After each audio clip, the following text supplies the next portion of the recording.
Right. I'm coming, you. Hello everyone, I hope you're having a wonderful evening, or whatever time it may be when you are watching this. I'm joined by Chris, aka Pocket Rockets, and we are asking a big question: is Top Gear finally better than the Grand Tour? And funnily enough, we actually went to see Top Gear being filmed today, and let me tell you now, it's so nice being sat on this sofa because it's a lot of standing around, isn't it? Yeah, and I've done, as I said to you, I've done a lot of TV audiences. And, yeah. Yeah, it has to be, although Top Gear's good, it has to be far the worst experience to do TV audience with, because you just stand around for hours. Like, I mean, when did we get there? About 12 o'clock. Yeah. And we didn't finally get into the studio till about 2:30ish, around that time. Yeah. So we were hoping to film this video in the car, in Chris's wonderful Civic Type R. Yeah. But by the time we left the studio, it was getting dark. And to give you some kind of context on how long a day it's been, the time now is 8:23 in the evening, to be precise. So yeah, it's a long day. But would I do it again? Yes, of course I would. Yeah. I would wear better footwear because these trainers, they're very nice and everything. Black and red, carb session representing. They're very nice, but yeah, the balls of my feet are hurting and my lower back is crying out for a massage. Chris, don't worry, it's not a hint. Well, yeah, I mean, this is my second time doing it, and a big thanks to Aaron for it. Yeah, as to the question, would I do it again? Yeah, I'd definitely do it again. We're talking 4 or 5 times. We're talking about Top Gear, not for massage. just to clear that up. Anyway, enough of my rambling. So, you know, as you can tell by the title of this video, we are discussing which is better for Grand Tour and Top Gear. We're not going to try and talk for too long because it's quite late. Chris still needs to get home. He lives quite far away from me, so we're not going to waffle on for too long. But well, you say that. Well, yeah, I do like to talk, but it's an interesting one because obviously after Clarkson being sacked from the BBC, sorry, he wasn't sacked, his contract wasn't renewed, but he was sacked. That's the correct term. And obviously they went off to do the Grand Tour with Amazon Prime, and then you have the new Top Gear, which I'm sure we can both agree, and I'm sure you'll agree as well, the first series of the new Top Gear, or the new Top Gear, because obviously for Clarkson and May was kind of like, anyway. It was a bit of a struggle, just to say the least, wasn't it? Yeah, it was at times difficult to watch. You know, with Chris Evans, I've got nothing against him per se, and you know, he's had a good career, he's done quite a lot of good things, but he just didn't work on Top Gear. He was too excitable, too frantic, and there's no chemistry. It almost came to me that he was trying too hard to make it seem like he was Clarkson. Yeah.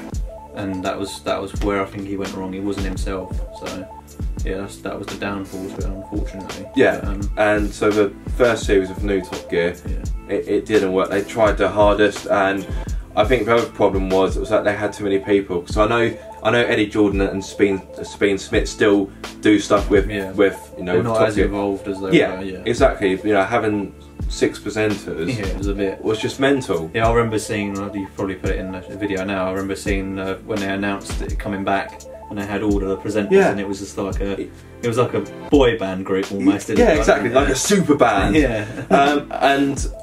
And it didn't work. Thankfully, Evans left, and it allowed LeBlanc to kind of he was able to spread his wings as such. Because I felt the chemistry between Evans and LeBlanc was very wooden, and a lot of people, including myself, described Matt LeBlanc as being wooden when he was in the studio, but outside of the studio, when he was doing the films, he came alive a bit more. Once Evans left, then LeBlanc was able to kind of take front stage. Yeah, it was almost like a false chemistry. You must get on and all that kind of It's improved dramatically. Last season of Top Gear, I really liked it. I think there was still 1 or 2 teething issues, but on the whole, second series of the new Top Gear was miles better than the first one. But let's face it, it wasn't really difficult. Yeah, it's polished up a lot more. Exactly. I think they've kind of learned from what they've done and how to kind of make Top Gear their own in terms of moving forward, instead of kind of digging up the past and bringing old stuff back to the table, which is kind of a good thing and bad thing. Like we mentioned, there should be more stig in the films, but That's the only time we saw Stig this season is in a Japanese episode, and it was Ninja Stig. It wasn't actual Stig. So yeah, because I think that's the kind of trademark of Top Gear, Stig. It makes it kind of Stig's his own persona in terms of that. Yeah, and it just it makes it more fun and interesting, really. Yeah, and you make a good point, because you know, we're not going to give you too many spoilers for the show that we saw today. But funnily enough, the show that we did see today was being filmed for next series. Yeah, which was quite cool to be involved with. Actually, it feels weird, because it feels like we're somehow time travelling. Yeah. But on the episode we watched today, the one that we saw being filmed, the Stig didn't feature once. No, he didn't. No, he didn't. It's just crazy. It's interesting how the production team seem to utilise him less than previously. But let's talk about this series, even though the one we saw today was that would have been for series 26, when we're on series 25 now. Yeah. I've really enjoyed it. You mentioned the episode in Japan a few months ago. Yeah, I thought that was top notch. That's set a really high bar for the production team. Yeah. It had some wonderful cars on it. Had the Type R on it. Yeah. So that's always going to make me happy seeing a hot hatch. And I just feel it's a lot better. But the chemistry between Harris and LeBlanc, I think it's really good. I've seen some people on Twitter say it's false. It's not, no. I don't think it is. From where we were stood in the studio, they bounced off each other really well. Exactly. Even off camera as well. Yeah, exactly. It's not like good banter. It's not like because Top Gear is scripted. It has to be scripted. Of course it does. Any TV show with a large audience is most likely going to be scripted. So for people saying, "Oh yeah, it's scripted," if they did a show that wasn't scripted, it would just be an absolute nightmare. It wouldn't be carnage everywhere. We wouldn't be able to plan anything. No. So in that respect, they read auto cue all the time, of course, or when they need to, and they kind of adapt to the auto cue as well, so they don't always say what's on the auto cue. And then even off camera, when say the producers or whatever are doing something with the camera set up, they will talk generally and make jokes. So it's not like they're just to do a job and then go home. They're actually in it to win it. It's not like they're mannequins. As soon as the cameras go off, they go. Yeah, exactly. They're not androids. After all, they're human beings, and the banter works really well. It's interesting you say about being scripted, because obviously the last season of the Grand Tour they did that unscripted episode, and I liked the fact that they challenged the kind of critics, sarcasmically, but at the same point there are certain parts of it where you think that has to be scripted. So when that fan asked for the selfie, I was thinking that might have happened, but I just thought and there were certain parts of of that episode which I don't think it's really unscripted. For example, when James May stopped at that person's house and put the barbecue out with these fire engine larder thing, I was thinking, you can't just randomly turn up and do that to someone, because how do you know they're going to react in the way you want them to react, and then B, exactly, are they going to take kindly to it? No, exactly not. So they need to be advised about it. It is. You can't do a TV show in that scale and not have it scripted. No, of course not. It's how you script it to make it. If you script it too much, then you can make it where the audience will then just bleat on about, oh yeah, this is just too much. Whereas they've kind of brought Top Gear back to its olden days where it was about reviewing cars, and they brought in the funny stuff to it, but it was almost serious at the same time. Yeah, it was. And that's what I like. That's what I've liked about the whole of this series, and we haven't even finished it yet. No, exactly. This series has been fantastic so far, and I think it can only get better. So that kind of leads us on to the question: is Top Gear now better than the Grand Tour? For me, that's quite a hard question, because I like Clarkson, May, and Hammond. Yeah. I think they're a great group of people to be in the car world, and how they share knowledge to each other and how they bounce off each other. I don't think Harris, LeBlanc, and Reed can do that. No, there's not anyone else out there that can do it. And I agree with you. 100%. People will probably argue that their time's getting up in terms of that now that the new Top Gear lot are kind of taking the storm a bit, but it's nice to have rivaling car shows where they're not actually rivaling. It gives us car viewers an opportunity to go, well, Top Gear's on, and then a week later then Grand Tour's on. Obviously Grand Tour's now finished, but it's besides the point in terms of you can watch two car shows and enjoy both of them, if that makes sense, and not sit there going, oh, Grand Tour's better or Top Gear's better, because I think equally they're just as good in their own ways. That I like how Grand Tour are filming everything in 4K and they do that kind of cinematic approach,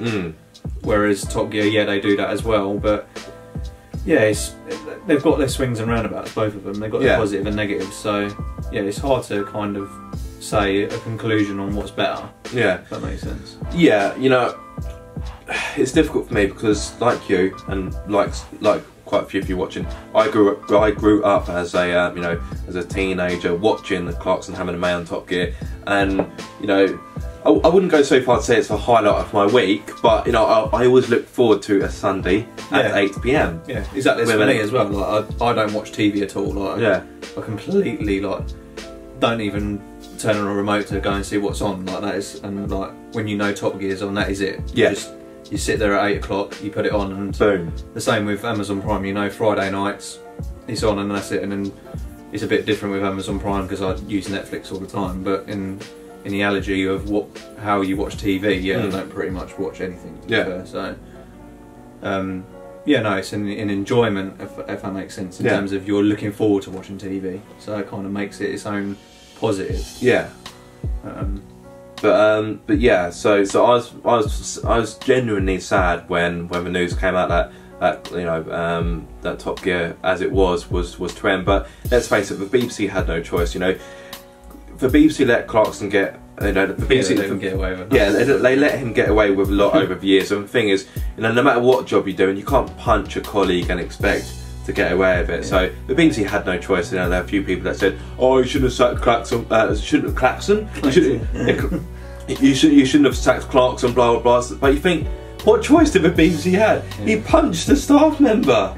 Well, but imagine if they kept him on the storm that would have caused. Just I'm a big Clarkson fan, but I knew that, you know, there's no coming back from that, especially when all the other controversies he's had over the years. But for me, as much as I don't want to say it, because, you know, for me, Clarkson, Hammond and May, they're not quite gods, but you know, coming back to what you said, you've grown up with them. I highly respect them, and you know, they were a part of my adolescence. So when I heard that Top Gear was, well, not to be cancelled, but they wouldn't be doing anything more, it just felt like a small part of my teenage years died. And that sounds really corny, but it's like, oh, what? Obviously, the Grand Tour came along. It's all good. They're back. First season, the first episode, out of this world, amazing. But then the first season, you had the American, and that didn't work. And then you had Celebrity Brain Crash. Oh God, you know, that pretty tragic. That was properly tragic. In defence of that, I think because they were already challenged in terms of that they were with Top Gear for so long, and they had their way of making a car show with Top Gear, so they had it in their heads that already they couldn't copy Top Gear because, again, it's wrong. They couldn't do it at all, and they knew that. They knew that, straight away. So they had to kind of adapt and think of new things, and then try it out in water to see how the audience would react. And I think season 1 was kind of that kind of test. Yeah, for them to. I think for great things to take away from season 1 was, obviously, you got the chemistry of them being back together. Yeah. And you know, the cinematography. Yeah. Oh God, it was so good, so slick, and like I said, it's a very cinematic production. Obviously, season 2 has recently finished. Well, I say recently, a few weeks ago now. Season 2 was better. They ironed out a few of the creases. Yeah. But the Grand Tour it's more of an entertainment show rather than a car show. It is, and I think that people have got kind of lost their heads over that. We're going, oh well, the Grand Tour isn't really a car show, but Top Gear kind of wasn't a car show. Yeah. When it was at their helm, because it was almost an entertainment program in that sense, but it involved cars. So I can't see the people's argument to what difference it is. Like, just because they're not on Top Gear anymore doesn't mean they have to then go and make a serious car show, because they've never, well, I say they've never been serious about it. They are seriously journalists. Yeah, they are serious journalists, and they still are. They still, like James May still writes for newspapers. I think Clarkson does as well. He writes for the Sunday Times. Yeah, so they still make serious. They still do serious presenting, but like there's already car shows that have done it. So you're kind of bringing another panache to it in terms of making it entertaining, because at the end of the day, you sit there for an hour watching a program, you don't want to be bored, like literally watching someone rambling on like we're doing at the moment. But but yeah, and I don't understand why people will comment on, oh, it's not a car show. Well, what do you want from it? Like, what are you after in terms of from this car show? So going back to the question, I know I know. Excuse me, you're basically saying that each show has its own pros and cons, which is absolutely fine for me. As much as I really don't want to say it, I personally think at this moment in time Top Gear's better, purely because they can still do the entertainment stuff. So they've still got the jokes and the banter and so forth. The cinematography is still really good. Is it as good as the Grand Tour? Probably not, but for me it's fine margins. That's my opinion. But as a petrol head, I just think the content's better because it is more of a car show, and like we both agreed, the Grand Tour is more of an entertainment show. Yeah. And I just think Top Gear at the moment, I just think it's really, really, really good. I just think that it's really finding its groove. I like the fact that they've been able to balance, proper informative reviews, but also with good banter, and also that slick production value as well. It just feels like, for me, Top Gear's ticking more boxes than the Grand Tour. But on the flip side, with the Grand Tour, you have the package of Clarkson, Hammond and May, which is worth its weight in gold. So I'm not saying I don't like the Grand Tour, far from it, because I still really enjoy the Grand Tour. Yeah, it's because it comes back to the fact that you've got another car show to watch. You're not solely watching Top Gear. So no, I don't disagree and I don't agree with you. It's sort of it's opinions. It's a middle balance where, but yeah, at the moment all we've got is Top Gear at the moment, so it's easier for people to go, well, I prefer Top Gear. Yeah, they can't compare it against anything because Grand Tour isn't there at the moment. Yes, well, I think the two shows purposefully do that. Because obviously I think after the last episode of season 2 of Grand Tour, I think a week later, I think there might have been a week gap, Top Gear was back. So I think they're quite respectful to each other in that sense, that they won't show both shows at the same time. I don't think they've ever shown both shows at the same time. So it's interesting. But I actually asked this question on my social media on Sunday night, after episode 4 of season 20. Sorry, series, because it's British. Series, not season, because it's British. Series 25. So basically last week's episode. I put on Twitter and Instagram, what do you think's better? Now on Instagram, I think it was about 16 to 9 people voted that Top Gear was better. So fairly even. It's a ratio of 2 to 1, give or take. Yeah. But Twitter is where I had a really quite an astonishing result. So it's interesting because I didn't see your Twitter. Yeah. So it was. Are you ready for this? I'm glad you sat down for this. A whopping 76%. 76% of people prefer Top Gear. That's crazy. That's a landslide. It is. Yeah. I was personally expecting it to be, I know, more evenly balanced. Yeah, 55, 45, 60, 40, but 76 to 24. Yeah, it's a lot of people. I was astounded by that. Yeah. So guys and gals, let me know what you think in the comment section below, whether you prefer the Grand Tour or Top Gear or Top Gear, and let us know why. But yeah, going back to today's episode, I was hoping that I could kind of, drop in 1 or 2 clips, but they're very hot on people sort of taking photos, which is understandable. But the way how I see it is that we all know what the studio looks like, so as long as they're not filming at the time, and there's nothing really that's off limits. The way how I see it is like, just let us take a few photos of the studio. Yeah. So I did get some footage, but I was quickly told to politely delete it. Yeah. So yeah, but the thing is, I thought it was kind of okay because a few other people were doing it and this was before the filming had started. It was just people gathering. And then at the end, after the show finished, a few people were jumping up on the Top Gear sofas to kind of take selfies and photos. And again, security were very hot on that. So, which I didn't agree with. I disagree with that. Yeah, if the show's finished, it's pedantic, if you ask me. Did see a few nice cars with the car but though. A McLaren 720S, no doubt. Yeah, no, that was nice. Glacier colour. Yeah, really nice. There's a radical track car. And a few other bits knocking about as well. But yeah, really good to see it being filmed. Don't want to give away too many spoilers on it, but I think to summarise episode 1 for next season, it's very, they go from one spectrum to the other, so they're reviewing cars that not a lot of people can afford, and then they go to another spectrum where you can buy a car for as little as 10 to 15 grand and make it more achievable for everyone to buy.